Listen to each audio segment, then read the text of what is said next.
Hello friends, welcome back to my channel. இன்றைக்கி நம்ம பார்க்க போகிற வீடியோ நேற்று நம்மளோட முதல்வர் அறிவித்த அறிவிப்புகளில் உங்களுக்கு என்னென்ன டவுட் இருக்கோ அந்த டவுட்டை கிளியர் பண்ணுறதுக்காக தான் இந்த வீடியோ. நேற்று பார்த்தீங்கன்னா பொது நகை கடன் தள்ளுபடி, மகளிர் சுய உதவி குழு கடன் தள்ளுபடி, நெக்ஸ்ட்டு 10.5% பார்த்தீங்கன்னா இடஒதுக்கீடு கொடுத்துருக்காங்க. அதாவது வேலை வாய்ப்பு கொடுத்துருக்காங்க வன்னியர் சங்கத்துக்கு. ஸோ மற்ற சங்கத்துக்கு எல்லாருமே கொடுத்துருக்காங்க. ஸோ இதில் என்னென்ன டவுட் இருக்குது எல்லாமே இந்த வீடியோவில் ப்ரீஃபாக பார்த்தலாம். மறக்காமல் ஸ்கிப் பண்ணால் பாருங்கள். நெக்ஸ்ட்டு இதே போல் பல திட்டங்கள் அறிவிப்புகள் உங்களுக்கு தேவை அப்படின்னா கீழே இருக்க ரெக்க பட்டனை கிளிக் பண்ணி சப்ஸ்கிரைப் பண்ணிக்கோங்க. பக்கத்தில் இருக்க பெல் பட்டனை கிளிக் பண்ணிக்கோங்க. அப்போ தான் நான் டெய்லி போடுற வீடியோ உங்களுக்காக சேரும். நெக்ஸ்ட்டு நீங்கள் எனக்கு செய்யக்கூடிய ஒரு சின்ன உதவி என்ன அப்படின்னு பார்த்தீங்கன்னா வீடியோக்கு மறக்காமல் லைக் பண்ணிக்கோங்க.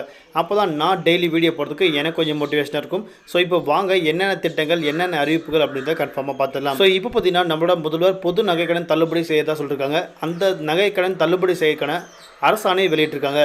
ஸோ அதனால் எல்லாருமே பார்த்திங்கன்னா நேற்றுலேருந்து அவங்களோட நகைக்கடன் தள்ளுபடியான ரசீதும் இப்போ அவங்களோட நகை அடமானம் வச்சது பேங்க்கில் வந்து மீட்டு வந்துட்டுருக்காங்க. அது மட்டுமே இல்லாமல் இதில் டவுட் என்ன அப்படின்னு பார்த்தீங்கன்னா பொது நகைக்கடன் தள்ளுபடி, அதாவது கூட்டுறவு வங்கியில் வாங்கின நகைக்கடன் தள்ளுபடி அப்படின்னு சொல்லியிருக்காங்க. அந்த கூட்டுறவு வங்கியில் நகைக்கடன் வாங்கினா மட்டும்தான் உங்களுக்கு தள்ளுபடி. நெக்ஸ்ட்டு நீங்கள் எஸ்பிஐ பேங்க்கோ இல்லை இந்தியன் பேங்க்கோ, இந்தியன் ஓவர்சீஸ் பேங்க்கோ இல்லை ஐசிஐசி பேங்க்கோ இந்த மாதிரி ப்ரைவேட் பேங்க்கில் நீங்கள் வாங்கியிருந்தீங்க அப்படின்னா உங்களுக்கு தள்ளுபடி கிடையாது. நீங்கள் பொது நகைக்கடன் வாங்கியிருந்தால் மட்டும்தான் உங்களுக்கு தள்ளுபடி. அதாவது கூட்டுறவு வங்கியில் நீங்கள் வச்சுருந்த நகை மட்டும்தான் உங்களுக்கு தள்ளுபடி. மற்ற பேங்க் ப்ரைவேட் பேங்க் கிடையாது. நெக்ஸ்ட்டு பார்த்திங்கன்னா இப்போ நம்மளுக்கு 10.5% பார்த்திங்கன்னா இடஒதுக்கீடு, அதாவது நம்மளுக்கு வேலை வாய்ப்பு கொடுத்துருக்காங்க. முதல்வரையை வந்து அறிவிப்பில் வெளியிட்டிருக்காங்க. அதுக்கு வந்து இன்னும் அரசாணை தெரிவிக்காமல் வந்துட்டு இருக்காங்க. ஸோ இதனால் அரசாணை அறிவித்தா மட்டும்தான் நம்மளுக்கு என்னென்ன திட்டங்கள் என்னென்ன அறிவிப்புகள் வருதோ அந்த அறிவிப்புகள் எல்லாமே தள்ளுபடி ஆகும். அரசாணை வெளியிடவில்லை என்றால் தள்ளுபடி ஆகாது. இப்போ நம்மளுக்கு 9th 10th +1 மாணவர்களுக்கு பார்த்திங்கன்னா அவங்களுக்கு பொது தேர்வின்றி எல்லாருமே ஆல் பாஸ் அப்படி சொல்லியிருக்காங்க. அதுக்கு அரசாணை வெளியிட்டாங்க.